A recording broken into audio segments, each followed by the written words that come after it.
shout out to Steven and Osbers Gaming for supporting me on level 3 or higher on Patreon.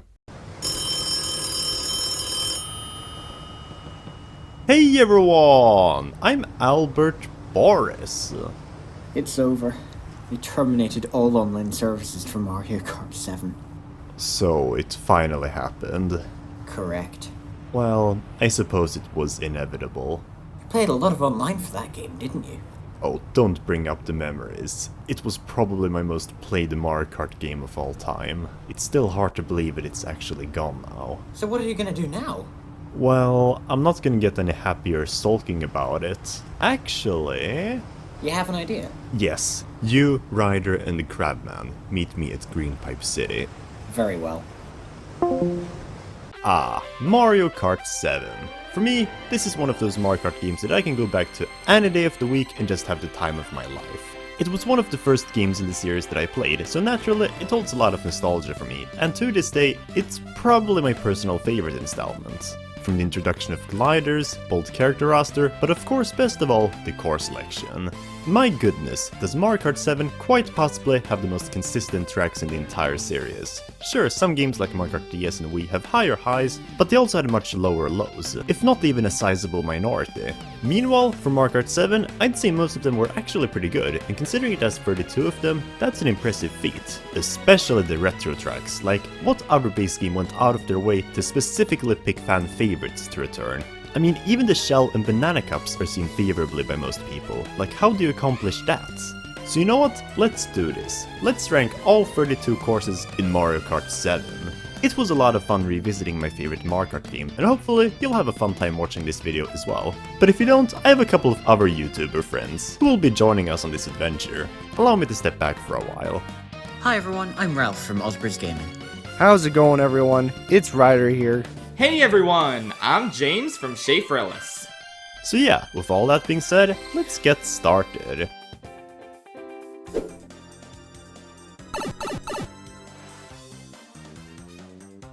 Opening up, we have the D tier. These are for the only tracks that I didn't really like at all. They're not awful per se, and they have some redeeming qualities, but on the whole, yeah, they just waste my precious time. And in last place, we have N64 Luigi Raceway. So, this probably wasn't much of a surprise. Growing up, this was always my least favorite track in game, and over 10 years later, it still easily is.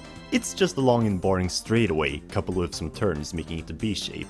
It's not complete rubbish. I like how you can drive on these blue things to the side, being able to grab an item box from this hot air balloon, and there's a few places where you can cut corners. Barely. But it's not enough. The music is generic, the layout is underwhelming, and there's just barely anything to make notice of. Not even the tunnel with its orange lights make me care. It's just a bland and boring starter track. And largely the same can be said for the next track on the list, because from one N64 retro, we go to another with Calamari Desert. This track. Now, Calamari Desert is a classic. I think everyone can agree on that. The idea of a train going around the track, and sometimes blocking the racer's path, is great in concept and execution. It adds personality to the track, and while it can be unfair, Mario Kart was never fair to begin with. The problem is that it only happened like 5 times in my entire lifetime.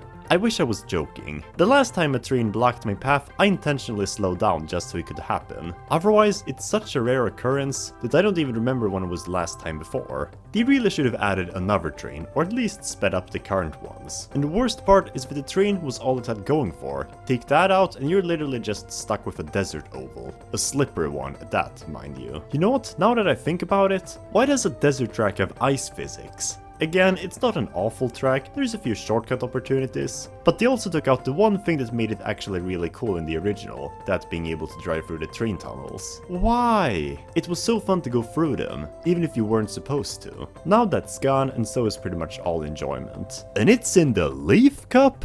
What? It's honestly a wonder that they managed to make it as great as it is in 8 Deluxe. Luckily, however, those are the only 2 tracks that I didn't really like, so let's move on to the next tier now.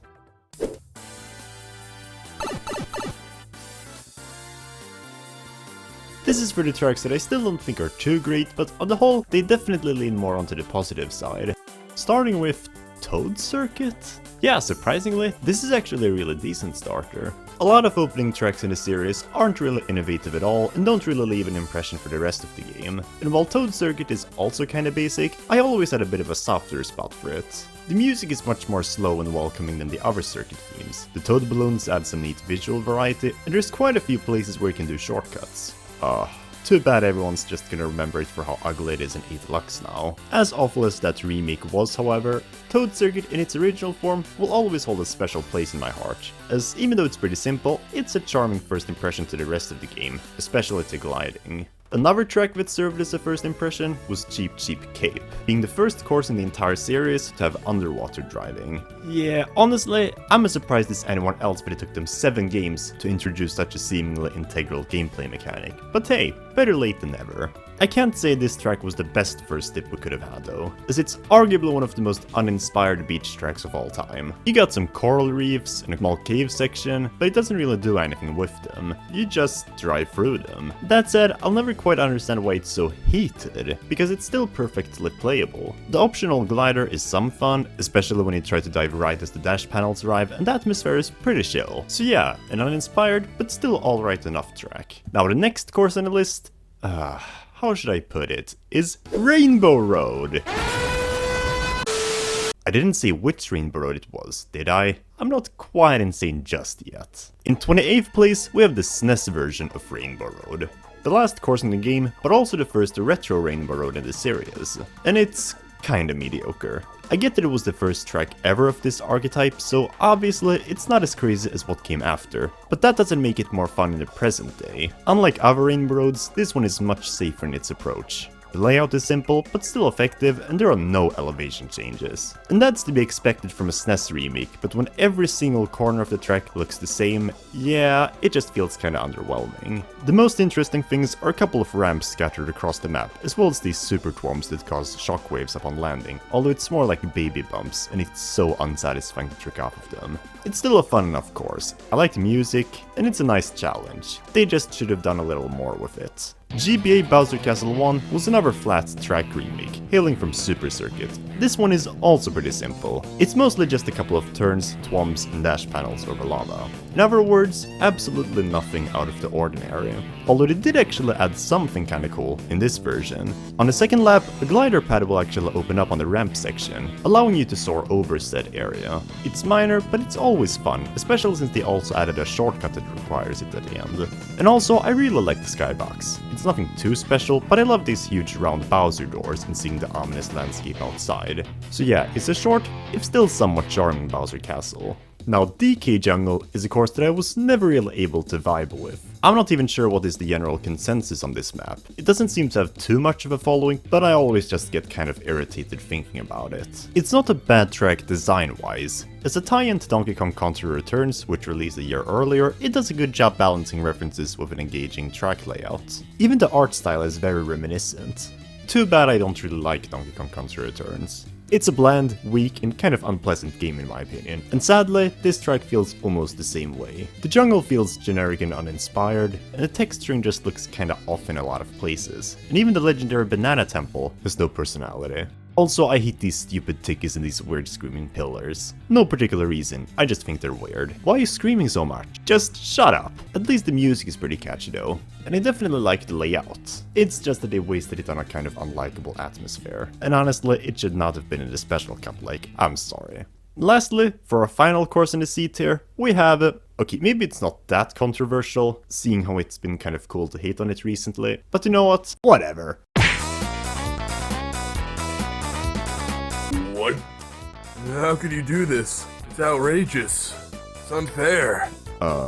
Wait. I know, right? How can Waluigi Pinball be in this game without a playable Waluigi? That's not what I was gonna say. Oh, but you were thinking that, right? Yeah, I don't know if I'm alone on this boat, but I've never really quite liked Waluigi Pinball. Not even the original version. If anything, I only like the 8 Deluxe version. At least that one looks amazing. The concept, it's absolutely kingly, driving inside a pinball machine. The problem is that for 80% of the race, you're just twisting around on this boring slide thingy, occasionally avoiding pinballs. Only at the very end do you actually get to be on the table itself, at which point it's kind of too late. And there's not a single shortcut to break up the pace, except for a minor split path at the end. In all honesty, they should have just made a battle stage of the table area. It's still an okay track though, because you can't go wrong with the idea, and you can tell that they put some heart into it with all the new custom sound effects. Even if the music has been weirdly decompressed in this version, and I have no idea why. But when you look at that, we're already out of the C-tier courses. Even if I didn't like these tracks too much, I still generally enjoyed them, more than I hated them.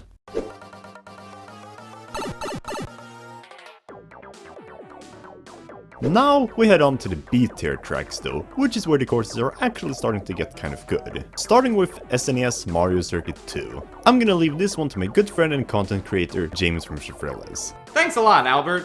Mario Circuit 2 has always been a bit of an outlier among the other SNES tracks. While most of them are kinda flat and boring, this one always stood out for being the only one to have a big jump, which made it one of the more memorable tracks from the game. So if any SNES track had to be brought back, I'm glad it was this one. Especially since they also turned the jump into a glider now, with even an added trampoline for extra speed. And even disregarding that, it's just a generally fun course, with lots of shortcuts and turns to drift around on. So while it's not the most ambitious stage ever, it's incredibly enjoyable for what it is. Thank you very much, Chief. It's truly an honor to have you here. Another fun track would have to be Daisy Hills. To be honest, ever since I got this game, I always thought this was the weirdest name ever for a Mario Kart track. What, are these hills made out of Daisy? Regardless, it's a cool track. I really like the vibes of what it was trying to go for, driving through a hilly countryside somewhere in the Alps. The bridges, the goats crossing, the village, all of it was charming, and even the elevation feels kind of crazy at times, especially for just being the second track in the game. And there is quite a lot of split paths as well. Really, this track deserves way more credits. It's still pretty easy and short, hence why it's not higher, but man, it's definitely one of the better early tracks in the series. The next up is the other Mario circuit in the game, this time the new one, and it's good. Possibly the best Mario circuit in the entire series even. Either that or the DS one. And it's not just because you can drive through Peach's castle. If that's all it had going for it, it would be kinda mediocre since it's really just a small spiral up. But the whole track just has a really comforting vibe to it. Mario circuits typically go for a nature theme, and this one probably does it the best with the pink peach trees and all. And the track itself can actually get a bit difficult at times, especially if you opt for the shortcuts. And the music, as I said earlier, is just really warm and inviting. Now the next track on the list might seem awfully low, considering how much I praised it in my Boosted Course Pass ranking, and I was actually shocked to find out that I didn't quite like it as much here, but then I realized why I was never originally that much of a fan to begin with. At number 21, we have Rosalina's Ice World. So this was originally my least favorite track in the game. The ice physics were awful, the music was quiet and depressing, and it just seemed kinda bland for a Rosalina track. So what changed? Well, besides the frankly amazing Boosted Course Pass remake, I kinda like stuff that make me emotional. And this right here is probably the course that makes me feel the most of it. The music, albeit not very uplifting, has a very frigid and melancholy vibe to it, which always sends me in a whirlpool of feelings. And for the track itself, I like to focus on split paths. Even if I also hate that the top half here becomes inaccessible after the first lap unless you have a mushroom. Not being able to make it is just the worst feeling ever in this game, and it definitely feels like half pipes were made with this course in mind. And I do have to admit that the music in this version is a bit too quiet, like it almost gets kind of boring, unlike in 8 Deluxe. The Boosted Course Pass remake definitely made this track more engaging in every single way, so much to a point that the original just feels kinda unfinished. It's still a pretty beautiful track, even if it feels like a beta in every way. Same can be said for the next course on the list, Wii Mushroom Gorge. And here begins the onslaught of Mario Kart Wii D-Mix in this game. I wish I could be happier about it. Mario Kart Wii was the first game in the series that I ever played, so naturally, once I got around to 7, one of my most anticipated aspects was being able to play those tracks again. The issue? Well, they all got worse, more or less, making for much sadder experiences. At least they were all fan favorites, so they're still great tracks. But man, they could have been so much better. And this is probably my least favorite Wii track in this game. Allow me to pass over the script to my good friend and content creator, Osburst Gaming, who will discuss this track more in detail. Thanks, Albert Boring. So, out of the 4 retro tracks from Wii, Mushroom Gorge was probably the only one that really got an improvement in the form of the blue glider mushroom. Gliding is always fun, so no complaints there. But on the other hand, they also took out the hidden mushrooms at the start and made the gap cart near impossible, so it kind of evens out. Still, even if bouncing off of mushrooms is much less flashy than it was in Wii, it's still loads of fun track. Thank you very much, Ralph. However, since this was always my least favorite of these 4 Wii tracks, it will stay the lowest of them.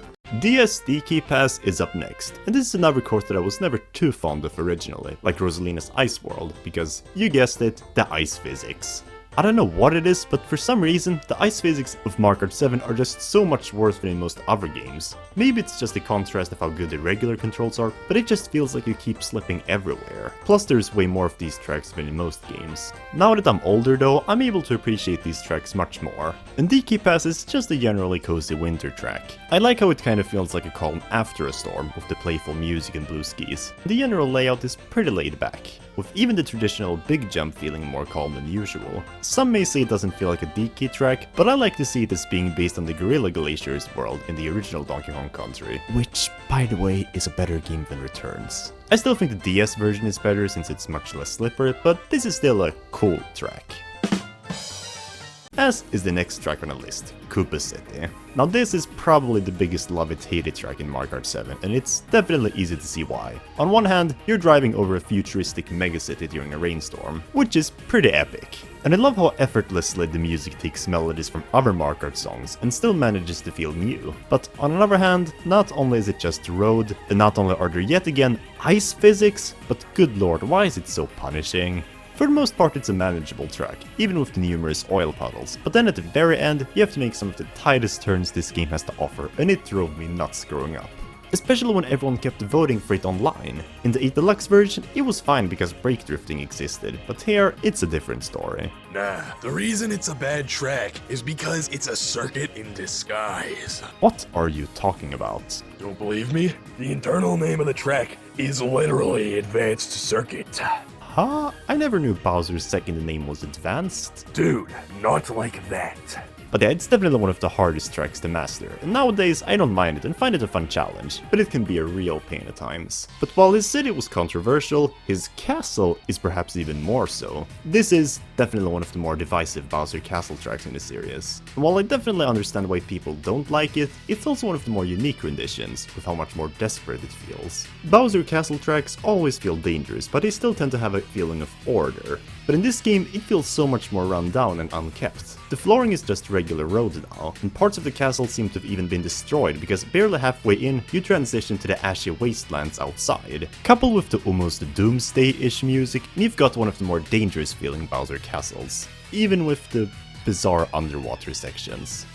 You know what? I'll just replay a clip of one of my older videos. It makes no sense scientifically. I'm not even a scientist, but breaking the laws of physics like this just takes me out of the experience. How many people have seen that? 26,000! Guys, I'm so sorry you all had to witness that. But lastly, before heading on to the next tier, let's talk about another track that might seem awfully low for its reputation. DS Airship Fortress. Alright, so I'm just gonna say it right now, but this track did not deserve a Booster Course Pass remake. Look, I'm sorry, but Mario Circuit had never been remade up until that point. And that's not to say that Airship Fortress is bad, because if anything, I do prefer it as a course overall by a long shot. It's one of the most badass courses in the series. An entire track based around the airship levels from Mario 3? Sure, I can dig that. The whole track just has such a dangerous and ominous vibe to it. With the purple clouds, climactic music, all of it makes for one of the most epic atmospheres out there in Mario Kart. In fact, growing up, this was probably one of my favorite tracks from the game, but it's kinda shrank on me.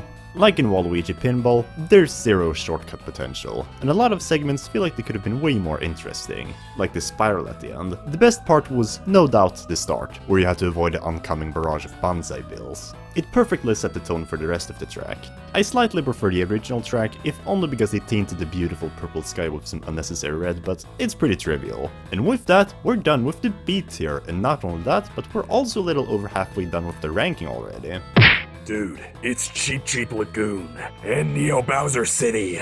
Okay, don't you think you're a bit too late to correct me on those? But whatever, I prefer Cheep Cheep Cape for directly referencing Koopa Cape, and Koopa City sounds more inclusive than Dystopian for the energetic kind of track it is. But anyways...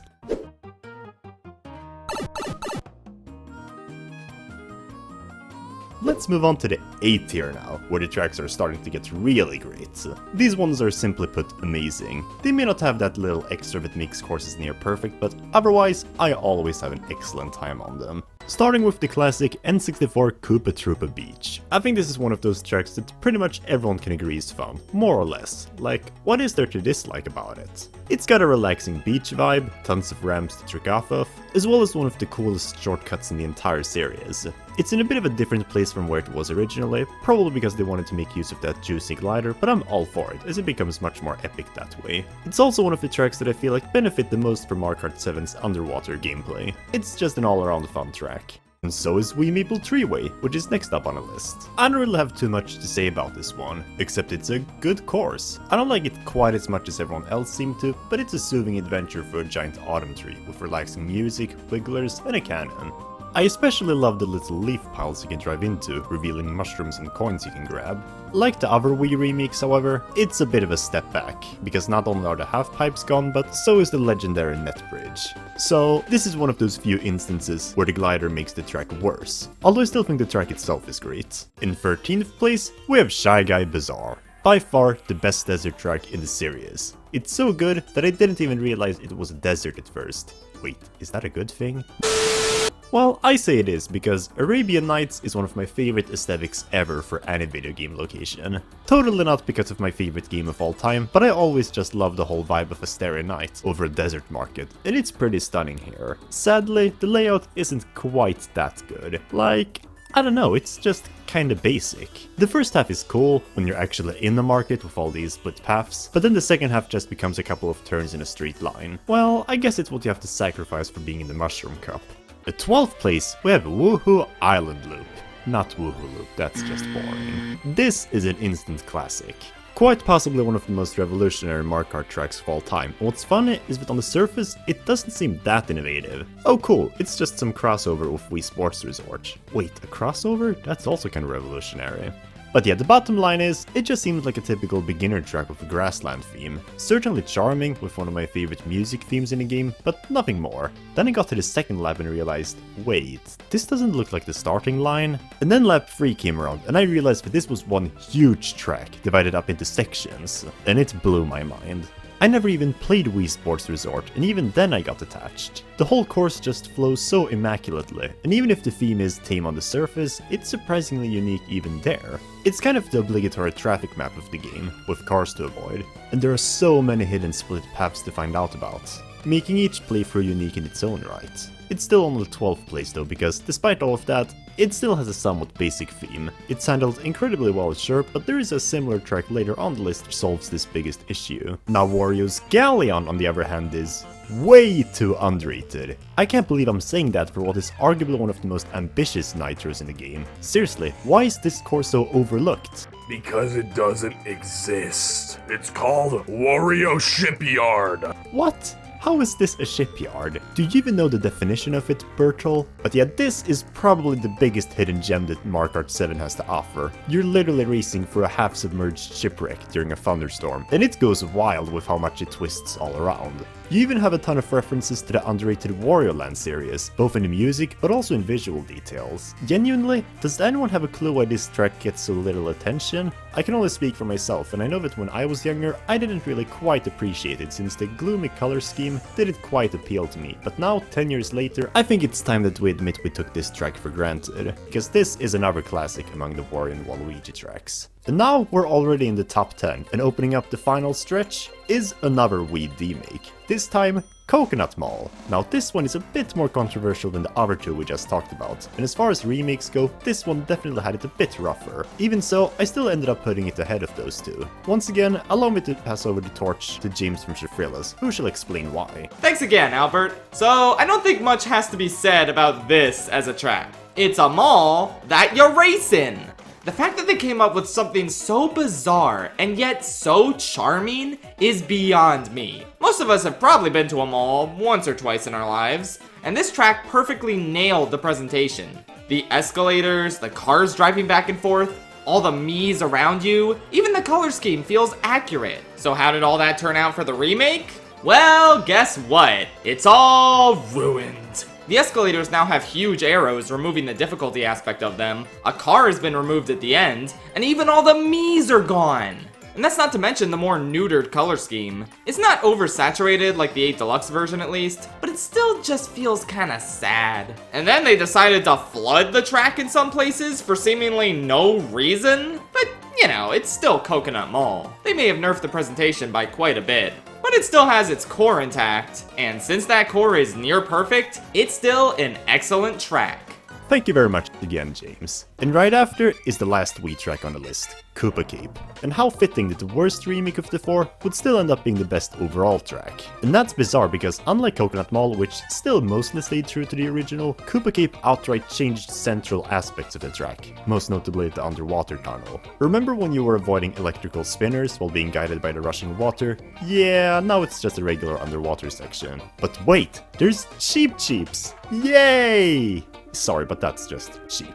Yet, I still love the track, and that's because while the tube was a small loss, the general theme of the track is still intact. I've always been a huge fan of nature courses, especially if there's a lot of green, and Koopa Cape is probably one of the most charming ones, with the whole riverside forest by a coastal cliff. It's stunning and speaks to me on a personal level, even if the glider is kinda useless, but at least they kept the grey cliff color and the turn left/turn right signs, unlike a certain other remake. But yeah, Koopa Cape is great, despite its shortcomings. In 8th place, we have GCN Daisy Cruiser, and here's another just all-around excellent classic. It was always one of my favorite nitros for Mario Kart Double Dash, and it still is one of the most fun retros in this game. I always had a strong attachment to anything cruise ship related, as a result of traveling a lot in my childhood, so naturally I have a soft spot for this track as well. It's just so soothing, with plenty of fun obstacles to avoid. The only thing I kinda wish is that the pool actually had to be avoided, since it kinda removes all the difficulty when you can just drive through it, but this take is admittedly pretty fun too. In 7th place is Dino Dino Jungle, the slightly better GameCube retro in the game,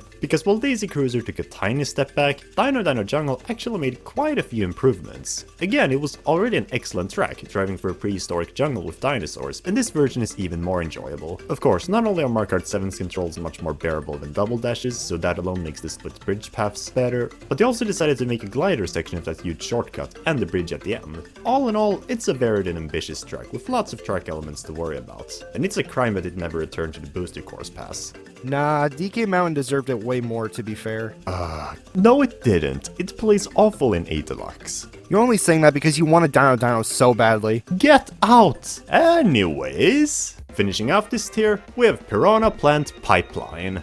Wait, that's not right. We have Piranha Plant Pipeway. Now, Piranha Plant Pipeway isn't one of the most iconic Mario Kart 7 tracks for nothing. In a nutshell, it's basically a better version of Koopa Cape, at least since this game. Both have running water as a central gimmick, but this one just does it so much more uniquely. Perhaps most interesting is how different the art style is for this track compared to the rest of the game. Mario Kart 7 tracks typically have a very realistic and gritty look to them, but meanwhile, this one feels like it comes straight out of Super Mario Bros., being a direct callback to 1-2 from said game. And they nailed it. The saturated overworld, the brick castle at the start, the blue underground, even the blue Goombas. Okay, sure, there wasn't any water in that game's level originally, but when it's handled so seamlessly, I can definitely sacrifice a bit of accuracy. It's actually a bit surprising that it took them 7 games to give us a track about the game that started it all. But again, better late than never. Fun fact, when I first got this game, I thought Piranha Plant Pipeway was the name of that mountain track because, you know, it also had pipes. Yeah, that's why we call it Piranha Plant Slide, to avoid confusion. Wait, really? I thought it was because it's like a water slide. But that concludes the A tier.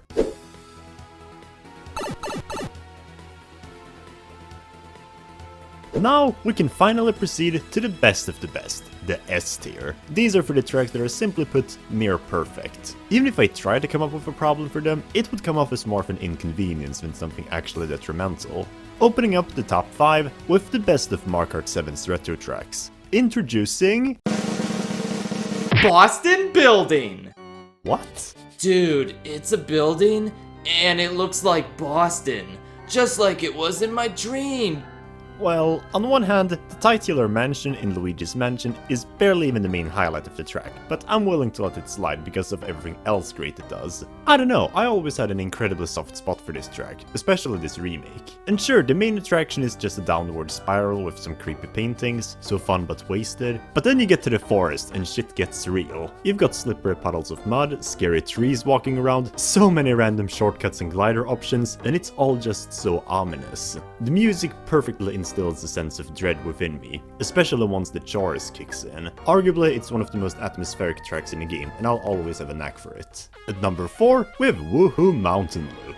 Easily the superior of the two Woohoo tracks in the game. The main problem of the former was that even as unique as it was, it still had a kind of basic look to it. But a hike up a mountain, concluding in the most beautiful glider section of all time? Yes baby, now we're talking something. Daytime is cool, but sunset is even better. And I mean, you can drive through a lake and castle as a shortcut. How cool is that? And I didn't even mention the game-breaking glitch, where if you drive into this cliff shortly after lap 2, you get to skip the entire second section. The first time I pulled that up in time trials, I thought I had just broken a world record. I hadn't, but it was still really cool. It's just one of the most beautiful and massive Mario Kart tracks of all time. But it's not perfect, sadly. Why? Well, it's not personal, and this is an inconvenience with section tracks in general, but there's also just a lot of filler. The main appeal of these kinds of tracks are the overarching journeys, and how grand they feel, but it also usually comes at the cost of having a lot of areas that just don't really do anything. Like you have multiple segments in this track but are nothing more than just filler, before you get to the actually good stuff. And while it's worth it in the end, it does get kinda boring at times, and that's why I can't be any more generous than this. Also, the cave section should have had lava because it's inside a volcano, which, by the way, has the most stupid name I've ever heard, but I digress. Opening up the top 3 is Rainbow Road, the good one this time, and this is a masterpiece. There's a reason the 3DS version of Rainbow Road is commonly heralded to be the greatest incarnation of all time. For me it's not quite the best, but I can definitely understand why it's seen that way, because unlike every other one, this one is also divided up into sections, like the Woohoo tracks. It makes for a much more overarching adventure, and sure, while it has some of the issues I brought up earlier, as an example, lap 1 is pretty easy and forgettable, but on the whole I definitely say that it handles this gameplay the best out of these 3. Because as soon as lap 2 starts, you get to drive on the rings of Saturn, on the moon, and just a bunch of other cool areas. Honestly, I've been so accustomed to the more mediocre 8 Deluxe remake that I almost forgot how much I loved this track originally. Seriously, it's kind of unbelievable how much more dramatic it feels here. The music is more magical, the turns have way crazier elevation, and it just looks brighter in general. And the moon is actually low gravity instead of just floaty. It's just an amazing track overall. For the silver medal is the revered fan favorite Melody Motorway. It's music actually, you win this time. Wait, you actually agree with me this time? Don't think this is anything other than an exception. The other tracks still have better names where I come from. Dude, we come from the same place. But yeah, Melody Motorway is pretty good, and that's all that really has to be said about it. So let's talk about the number 1 track now. Wait, are you really not gonna say anything about it? Why should I? Everyone already knows why it's a masterpiece. Well, if you won't, then I will. No, wait! When I got to this track for the first time and saw this badass name, I knew this would undoubtedly be my favorite course in the game. It wasn't, but it is still close. It's a whole track made up of musical instruments. You drive on pianos, xylophones, bounce off drums, and even have to avoid musical notes bouncing on the track. What's there not to love about it?